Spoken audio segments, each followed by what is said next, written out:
گیا، جیسے یہود سوال کرتے تھے، بال کی کھال اتارتے تھے، فرمایا وہ سوال نہ کرو۔ وَإِن تَسْأَلُوا عَنْهَا حِينَ يُنَزَّلُ الْقُرْآنُ،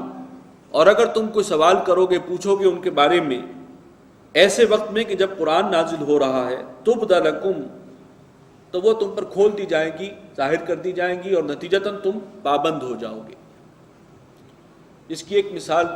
سیرت میں ہے کہ ایک شخص نے حضور صلی اللہ علیہ وسلم سے سوال کیا کہ کیا حج کرنا پوری زندگی میں ایک ہی مرتبہ فرض ہے یا ہر سال فرض؟ حضور صلی اللہ علیہ وسلم خاموش رہے، پھر سوال کیا، آپ پھر خاموش رہے، اور طبیعت پر کچھ چہرے پر ناگواری کے اثرات بھی ظاہر ہوئے۔ پھر آپ نے قدر ناراضگی سے یہ فرمایا کہ اگر میں اس وقت یہ کہہ دیتا کہ ہر سال فرض ہے تو ہر سال تمہارے اوپر فرض ہو جاتا۔ جس چیز کو اللہ تعالیٰ نے مبہم رکھا ہے تو اس میں گنجائش رکھی ہے، اس سے فائدہ اٹھانا چاہیے، سوال کر کے تم اپنے لیے خود مشکل پیدا کر لو۔ عفا اللہ عنہا، اللہ تعالیٰ نے ان سے درگزر کیا ہے، یعنی جن چیزوں کو واضح نہیں کیا خود دانستہ ان کو چھوڑا ہے تاکہ ان میں لچک رہے۔ واللہ غفور حلیم، اللہ تعالیٰ بخشنے والا ہے، حلم والا ہے، تحمل فرمانے والا۔ قد سألها قوم من قبلکم، ایک قوم تھی، ایک امت تھی جس نے تم سے پہلے بہت سوال کیے، انہیں عادت تھی سوال کرنے کی۔ ثم اصبحوا بها کافرین، اور پھر وہ ان باتوں کے انکاری ہو گئے، یعنی جب سوال کر کر کے وہ حکم جب سامنے آتا تھا اور ان پر مشکل ہو جاتی تھی تو اب اس پر عمل کرنا ان کے لیے مشکل ہوتا تھا، اور پھر وہ اس سے بھاگتے تھے۔ ما جعل اللہ من بحیرۃ ولا صائبۃ، اللہ تعالیٰ نے تو مقرر نہیں کیا نہ بحیرہ، نہ صائبہ، ولا وصیلۃ ولا حام، یہ چار الفاظ آئے ہیں، یہ مختلف قسم کے جانور ہیں۔ یعنی بحیرہ وہ جانور ہے جس کا دودھ بتوں کے نام پر کر دیا جائے۔ اب جب بتوں کے نام پر ہو گیا تو اب وہ اس جانور کو بس بتوں کے نام پر ہے، اس کا استعمال نہیں کیا جا سکتا، نہ کھایا جا سکتا ہے، نہ اس کا دودھ پیا جا سکتا۔ اور صائبہ جو ہے وہ جس جانور کو بس چھوڑ دیا جائے بتوں کے نام پر، وہ آزاد چھوڑ دیا جاتا تھا۔ اور وسیلہ وہ اونٹنی ہے جو مسلسل مادہ بچے جو ہے فیمیل اس کے بچے ہوں،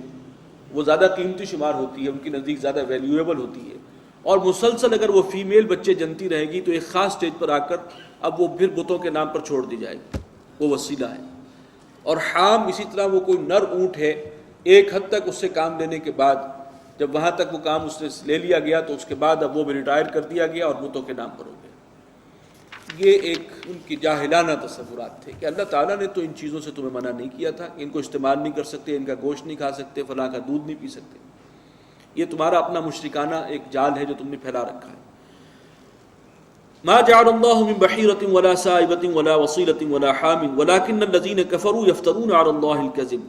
لیکن یہ کافر جو ہیں اللہ پر جھوٹ باندھتے ہیں، جھوٹی باتیں اللہ پر منسوب کرتے ہیں، یہ کہتے ہیں کہ اللہ اسی میں خوش ہوتا ہے جو ہم نے یہ طریقے نکالے ہیں۔ وَأَكْثَرُهُمْ لَا يَعْقِلُونَ، ان میں سے اکثر جو ہیں وہ عقل سے بے بہرہ ہیں۔ وَإِذَا قِيلَ لَهُمْ تَعَالَوْا إِلَىٰ مَا أَنزَلَ اللَّهُ وَإِلَى الرَّسُولِ، اور جب ان سے کہا جاتا ہے کہ آؤ اس چیز کی طرف جو اللہ نے نازل فرمائی ہے، اور آؤ رسول کی طرف، ان کی بات مانو، قَالُوا حَسْبُنَا مَا وَجَدْنَا عَلَيْهِ آبَاءَنَا، وہ کہتے ہیں کہ ہمارے لیے تو بس وہی کافی ہے جس پر پایا ہم نے اپنے آباء و اجداد کو۔ یہ انتہائی جاہلانہ سوچ ہے کہ قرآن نازل ہو رہا ہے، رسول موجود ہیں، ان کی بات نہیں سننی، آباء و اجداد بس ہم تو انہی کے راستے پر چلیں گے آنکھیں بند کر کے۔ اور یہی مینٹلٹی جو ہے وہ آج بھی ہے۔ آپ دین کی بات بتائیے، لوگوں کو شریعت کی بات بتائیے، نہیں جی ہمارے باپ دادا تو یوں کرتے آئے تھے، ان کی یہ رسومات تو ہمارے ہاں بہت پرانی چلی آ رہی ہیں، یہ ریت پڑی ہوئی ہے ہمارے۔ کوئی شریعت سے دلیل لاؤ، قرآن و سنت سے بات کرو، یا عقل کے اندھے ہو گئے ہو؟ چنانچہ آگے فرمایا اولو کان آباؤہم لا یعلمون شیئا ولا یہتدون، تو کیا اگرچہ ان کے آباء و اجداد جو ہیں نہ کوئی علم رکھتے ہوں اور نہ راہ ہدایت پر ہوں، تب بھی تم انہی کے پیچھے چلو گے، انہی کی پیروی کرو گے۔ یا ایھا الذین آمنوا علیکم انفسکم، اہل ایمان تم پر اصل ذمہ داری تمہاری اپنی ہے، اپنے آپ کو جہنم کے عذاب سے بچانے کی فکر کرو۔ لا یضرکم من ضل اذا اہتدیتم، کسی کا گمراہ ہونا تمہارا کچھ نہیں بگاڑ سکتا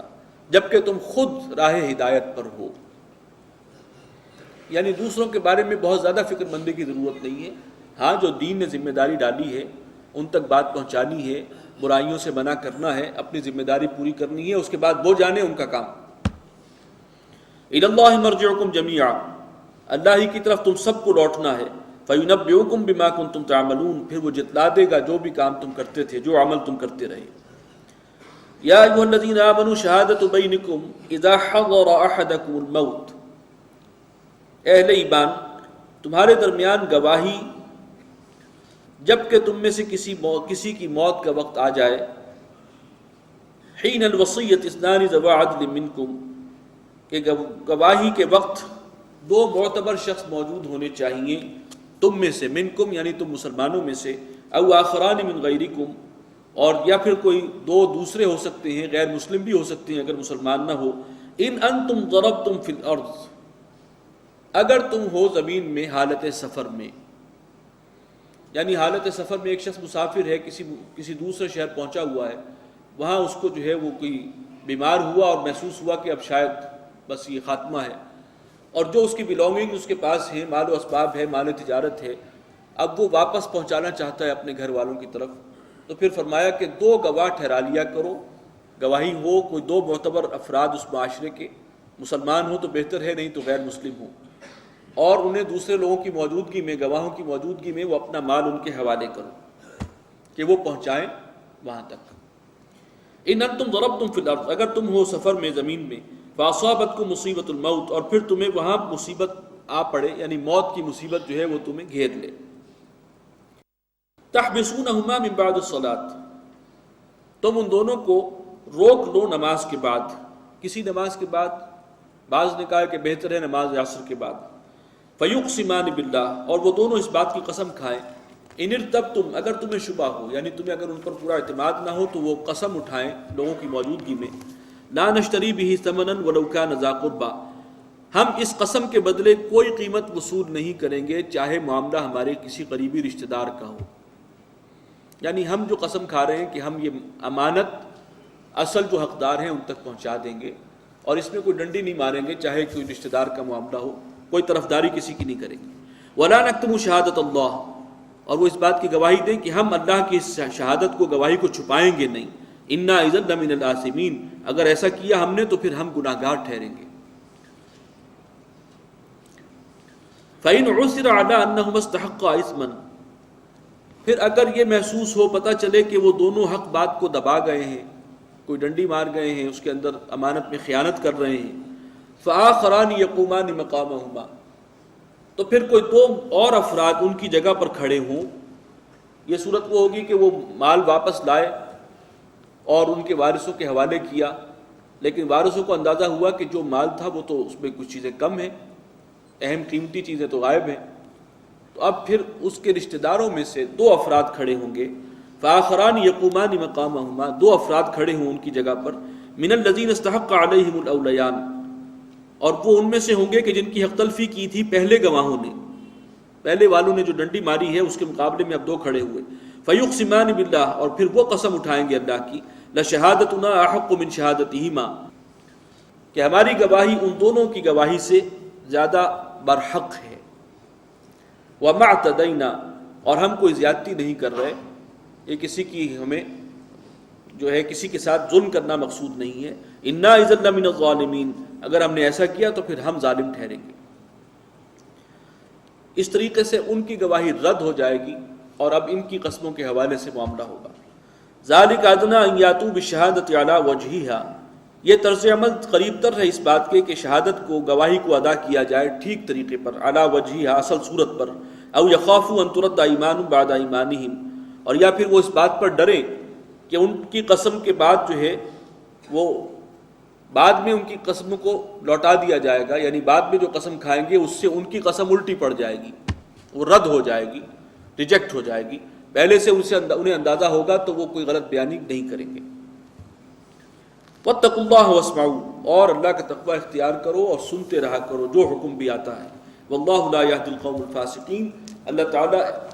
فاسق قوم کو، نافرمانوں کو ہدایت نہیں دیتا۔ یوم یجمع اللہ الرسل، جس دن کہ اللہ تعالیٰ جمع کرے گا تمام رسولوں کو، فیقول ماذا اجبتم،